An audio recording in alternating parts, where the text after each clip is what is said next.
27th from 10 a.m. to 2 p.m. right here at RCPD, 2 West Montgomery Avenue in Rockville. Community members will be able to voluntarily turn in their firearms to us.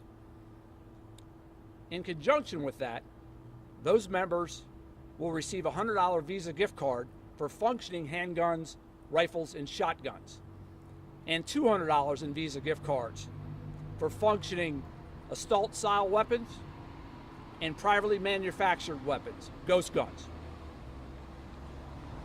All firearms here will be accepted with identification, no identification needed. I want to be very clear. There's no identification needed, and our policy is that no questions will be asked by law enforcement. Ultimately, the Rockville City Police Department will maintain the ultimate determination of those firearms for gift card issuance. Participants must stay in their vehicle with their firearms, and they must be unloaded in their trunk or in the back of their vehicle if they do not have a trunk. No ammunition and firearms will be allowed, and no walk-ups will be allowed. For the issuance of gift cards, the weapons must be functional. However, non-functioning firearms and ammunition will be accepted here with no remuneration and no compensation.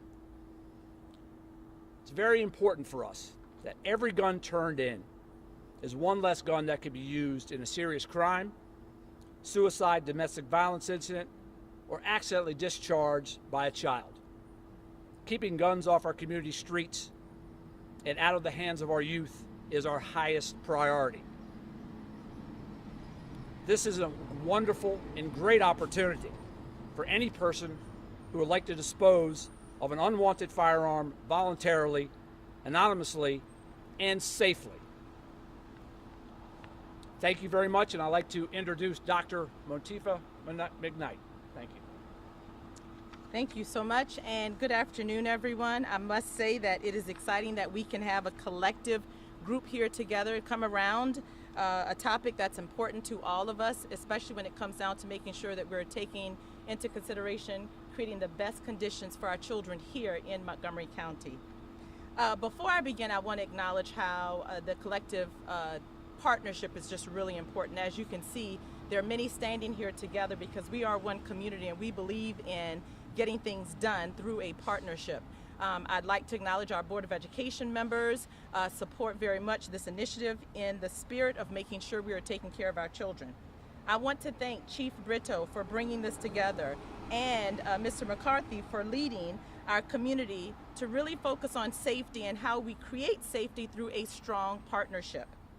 The Gun Buyback Program offers residents an opportunity to be rewarded for safely disposing their guns. Montgomery County Public Schools is proud to support the City of Rockville's effort to keep guns out of our streets, out of our neighborhoods, and out from the reach of young people. Because there is no difference when we think about the guns being out there and available. We want to make sure that we're keeping them out of the hands of young people.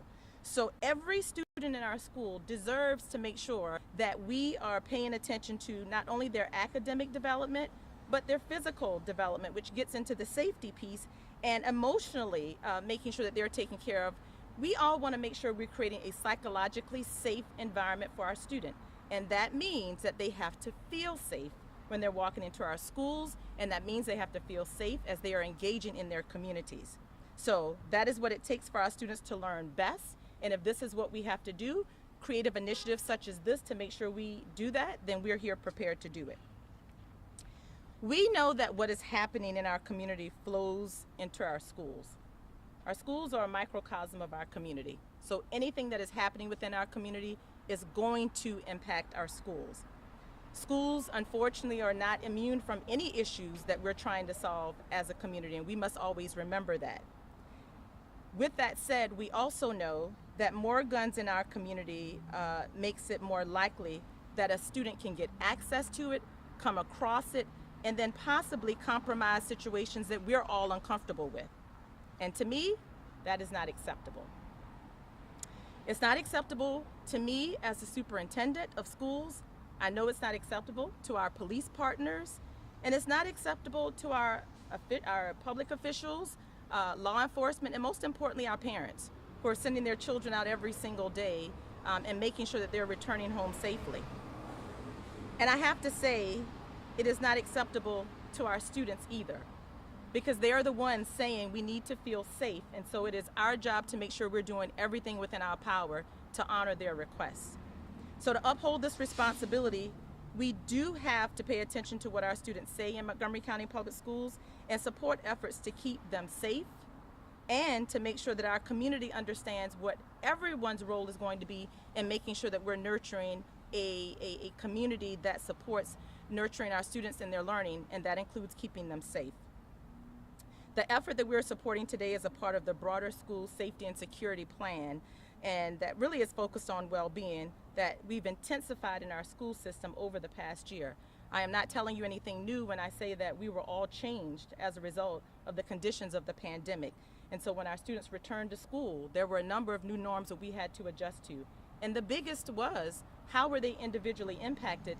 And when they come together as a group of students, how does that group become impacted by the individual experiences that our students had as a result of the pandemic? So with that said, I think it's important for us to make sure, if no other time, we must deepen our relationships with one another and with our students. We also have to clarify roles to make sure that everyone knows and understands what their responsibility is, and also hone our knowledge of how to deal with some of the biggest challenges, and in this context, safety threats that our students face. So the work that we do is going to continue throughout the school year, as we hope to launch a campaign to educate our young people about gun prevalence, gun laws, and the consequences of guns. By working together, we can ensure that our students, staff, and communities are safe and feel safe for the learning that needs to occur. So I could not be luckier and prouder to stand here with this dedicated group of individuals to say that we're going to do whatever it is that it takes to ensure that our community is safe, and that includes our schools. And I'd like to thank you for that.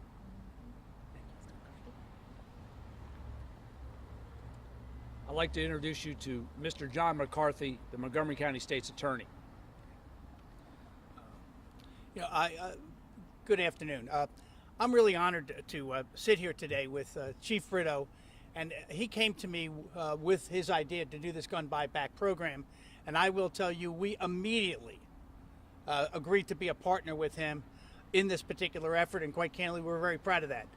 Dr. McKnight, it's an honor to stand with you, and I listened to every single word you said, and I think I endorse every single syllable of what you said here today to the people that are assembled here.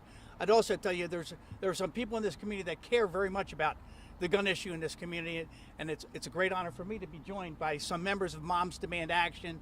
These women that are standing with me here today are a constant reminder to the people in this community of how we want this community to function, how we want it to be safe, and I want to thank them for their work every day on behalf of the citizens of this community. Look, the timing of us being here today is not an accident.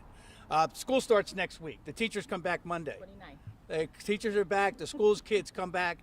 They are beginning a school year, and we really want to begin this program and to have an agenda for how we, as a community and in our schools, are going to reduce the threat of violence.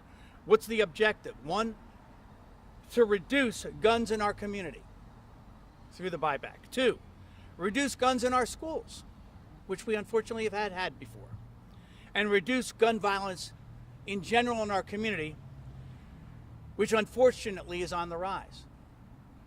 Dr. McKnight, I listened carefully when she talked about the schools are not immune to what's happening in our community. Well, what is happening in our community?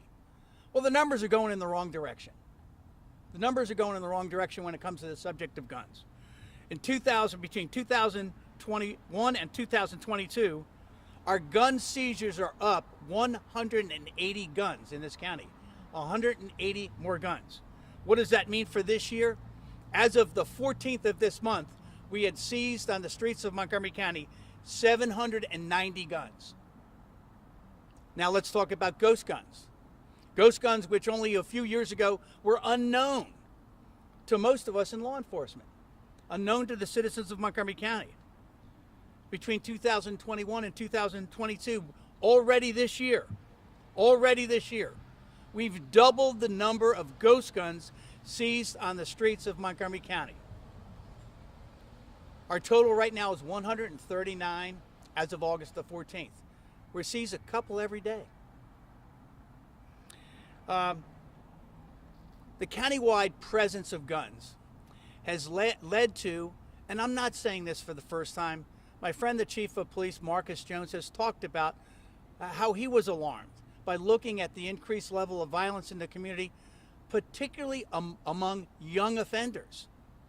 And it doesn't take a deep dive to figure out that much of the increase of violence in our community is by individuals under the age of 21, including in some instances, kids who are in our schools. There's a bond review that's going on right now as we speak for an 18-year-old young man who used a gun. He's charged with first-degree murder. We could walk 2 blocks from here and go to that bond review. I woke up this morning to various text messages about a 17-year-old boy who was shot on Lost Knife Circle 4 times.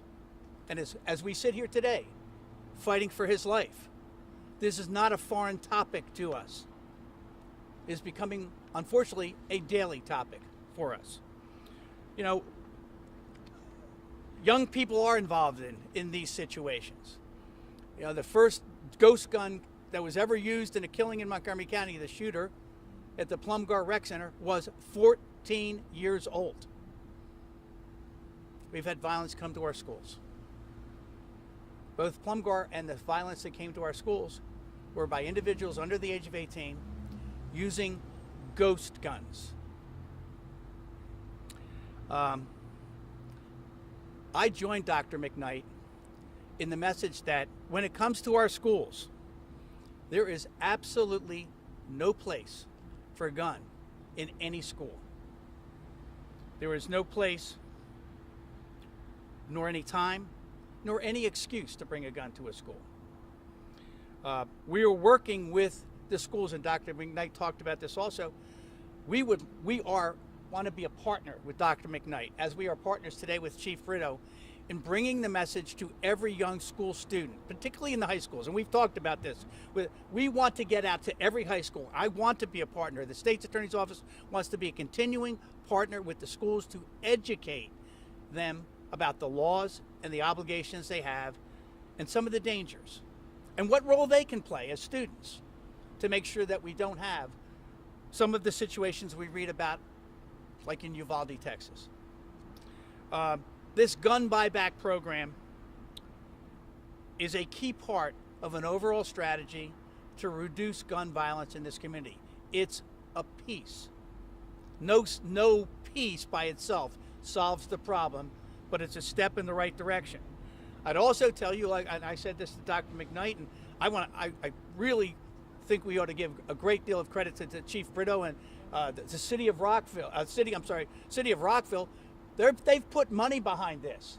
This gun back's not free, and the city of Rockville's donated to this. The schools have donated to this. My office has donated to this program, so we can do this gun buyback. We should be doing this all over this county. If you're a business person, you're an individual person who wants to reduce guns and wants to help us, call my office. You can help us do these programs everywhere across this county. This is not a one and done. It's not a one and done. I have a gun task force that I've formulated in my office. We work on this every day. So do all the different police agencies in Montgomery County. Sometimes I think there are mixed messages that go to our kids as part of the education. Does every student in Montgomery County School know that it is illegal under the age of 21 to possess a gun? It's illegal. It still is illegal. We had some Supreme Court case that came out that was troubling to many of us in law enforcement recently about wear and carry permits. Well, let me tell you, you still need a wear and carry permit in the state of Maryland. That law is still good law. There's a provision of that law that was struck down, but there's still going to be a record check. You'll still need to go through that. And you have to take educational classes to get a wear and carry permit. The law survives. We need to tell people that the law survives and what it is. We have an opportunity as a community on August the 27th to help us dispose of in a safe, sane, intelligent way of some of the guns that plague our streets. I'm honored to stand here with all of my partners. I guess it takes a village. Yes. We all do it together. Nobody does it alone. And I'm happy to be part of that village and part of this team.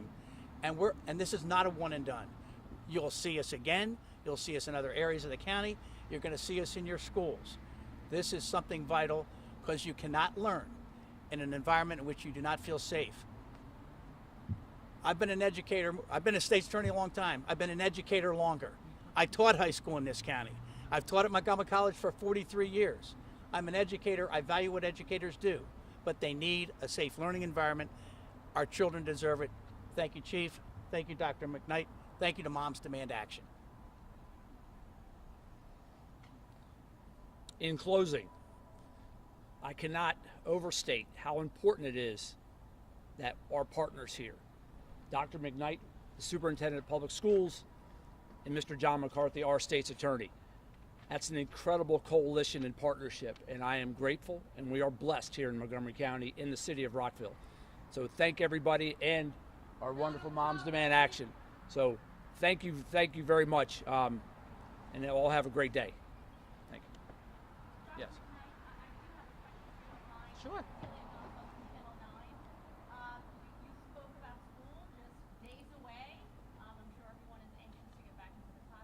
Yes. It's been a very difficult 6 months since Magruder High School, and now we know that a young person, a 17-year-old, was just shot fighting for his life.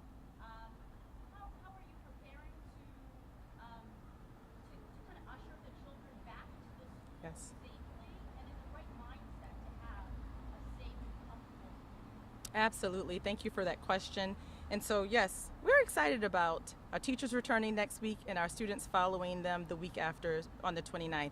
And what we know is that we don't get prepared for that in one day. So since we ended the school year in June, up until today and up to the 29th, we are working with staff and providing training to make sure that everyone understands and knows the protocols that we'll have in place to make sure that our students feel safe, and the staff making sure they understand exactly what those protocols are.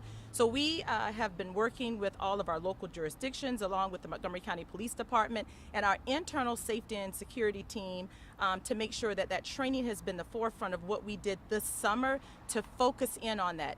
And every single time there is an incident that occurs, we evaluate it and determine what do we need to do, what do we need to address, adapt our training to take other things into consideration to prepare for our students returning this year. And so I'll say the biggest emphasis we've had is training the staff, making sure that everyone understands the protocols. When our teachers come into their buildings next week, a week before the students return, that's what they're going to be learning.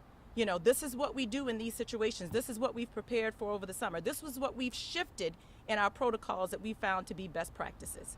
And so the training is the crux of that. And then when the students come the following week, guess what? They will also be trained. I personally heard from our students that one of the things that we could do to make them feel most prepared and to feel safe is to know if we are in a particular situation, what do we do? And what is the process of communication if we're in a situation that's difficult to navigate and we're concerned about our safety? And so we've taken that into consideration to make sure that the training does involve all of that information. Beyond training, are there other things that HCPS is doing this year to bolster security? I mean, are there more like secure vestibule entrances that any specific you can share? Yes. Hi, Kevin, and thank you for that. Yes, so of course we've been working on the entrance of our vestibules in our buildings for a few years now. And what we've done is made sure that we've put provisions in places for those few schools who have not yet addressed that. And the best way that we've addressed that is through staffing. This year we've implemented the Rovers, who are additional safety and security staff from Montgomery County Public Schools that actually are around and able to cover the area of our elementary schools, our middle schools, along with the CEOs, you know, who cover the high schools, to ensure that there is an adult there who can get there quickly if a situation is needed and their assistance is needed. And so that's definitely something that we've put in place in addition to the training. When we look at staffing, we found that making sure that we have people who are trained and readily available if needed is the second most impactful resource that we can have to make sure security is in place. We've also invested in cameras. That was a part of our budget this year to say we want to make sure we have the surveillance, so if something happens, we can get there in real time. I had an opportunity to sit, with the police department when we were dealing with the situation, to be able to have those cameras on the ground so that I could see and hear exactly what everyone's role is going to be when we see a situation happening, and we're trying to make sure that we have the best safety protocols in place. So technology has been a big part of our conduit to help us do that successfully. And then third, just the partnership. The school system can never do this work alone. While our students are coming into our school buildings, we need the conversations happening at home. We need the conversations happening with moms, parents, grandparents, everyone, to say, what do you need? If you are experiencing conflict with another student, how do we help you resolve that? How do we make sure you get the information, as Mr. McCarthy mentioned, to understand the consequences if you are entertaining an idea that compromises the safety of yourself and others? And so there are so many things that we're doing, and they're all necessary. But to make sure we're taking into consideration what everyone's role is in that work is one of the most critical pieces to the success of implementation of any of this. As a follow-up, we're aware of mandatory minimums in the criminal justice system. Are there mandatory minimums for the school system if a student is to bring a firearm to school during school hours? Mr. McCarthy? Kevin, I understand let me say that under the law, there are the use of a handgun in a crime of violence. There are mandatory minimums. I understand your question entirely. I have no control over what happens from a discipline standpoint and how the schools react. I don't know if they have a firm policy or an established policy where they deal with each individual student separately. I'm confident. I know what the law requires, and you are correct. There are several circumstances where there are mandatory minimum criminal sanctions, but the issue about what happens internally within the schools is an issue for the schools. And thank you, Mr. McCarthy. And I'll say, of course, we look at every situation in a case-by-case manner. What's going to be really important is that our students understand exactly what those consequences are, or the range of the consequences, so that they understand the significance of their actions. But I tend to think about this from a more proactive perspective. What's causing you to feel like this is the only option to resolve conflict, or what's causing you to have so much unrest as a student that we need to dig into to figure out how we can support you before we get to that point? And of course, if there's a situation that compromises the safety of a student and others, we absolutely will not tolerate that. But we're also looking at it from a very proactive perspective as well. We want to build young children to be great citizens in our community. And the earlier we can get to them to teach them and inform them and help them build the skills to be successful at communicating and conflict resolution, that's how we're not going to have to be as reactive as we are, which, much is due to a long period of isolation. But I'm happy to know that we're on the other side of that, saying, what do we need to do right now given the consequences, and what do we need to do to prepare for those who are coming up so that they're not facing these same situations?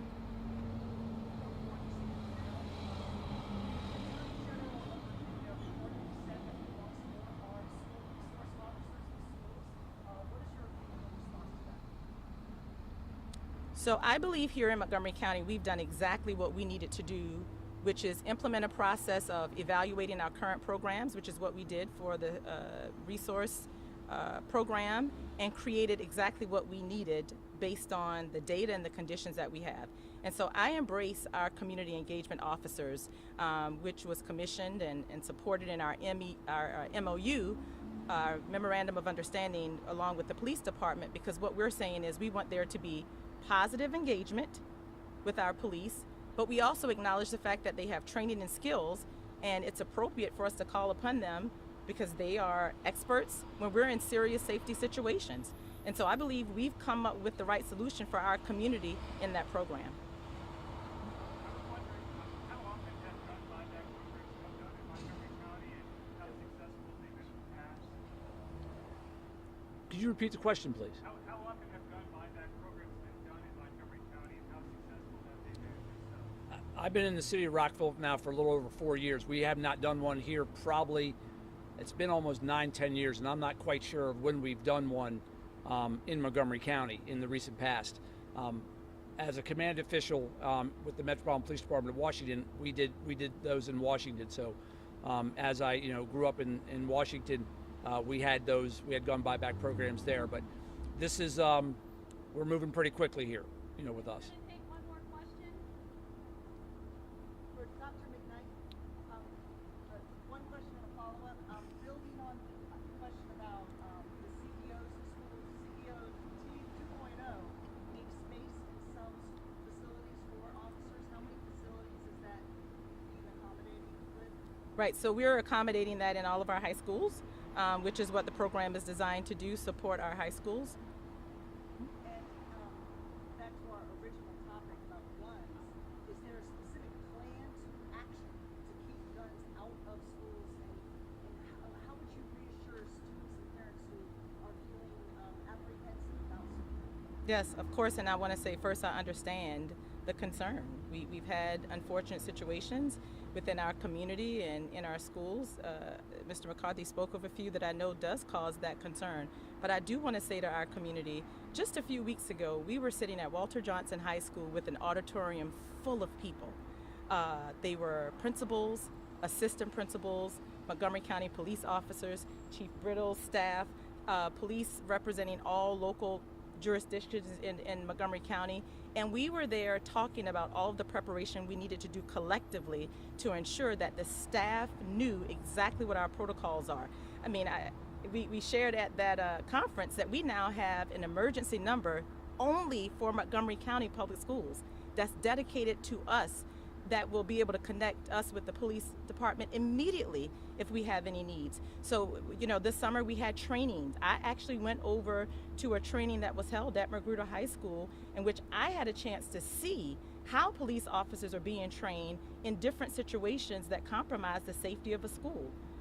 I was there personally because I wanted to see it, and I wanted to be able to be reassured that if given a situation that we needed to manage, that our protocols would work. And I walked away feeling confident. I walked away feeling confident as superintendent, but I also walked away feeling confident as a mother. And that's important because at the end of the day, I bring us back to there's always a shared interest that when our children leave home in the morning and go to our schools, we want to actually return them better than they were when they left. And so making sure that those protocols are in place and us focusing on the well-being of our students, which is still the forefront and the core of our work, that's what we're going to do this year and really emphasize on that I believe is going to allow us to accomplish creating these really safe, comfortable, nurturing environments in which our students can thrive. Thank you, everybody. Have a good evening.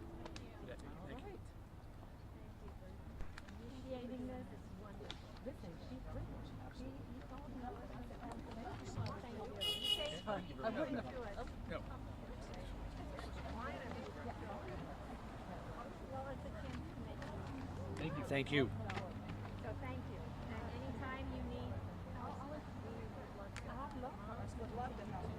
Chief Brito, thank you. You're more than welcome. Thank you for being here. Oh, sure. And I have to say, I kept seeing the name Brito, and then when you said you used to be in DC, I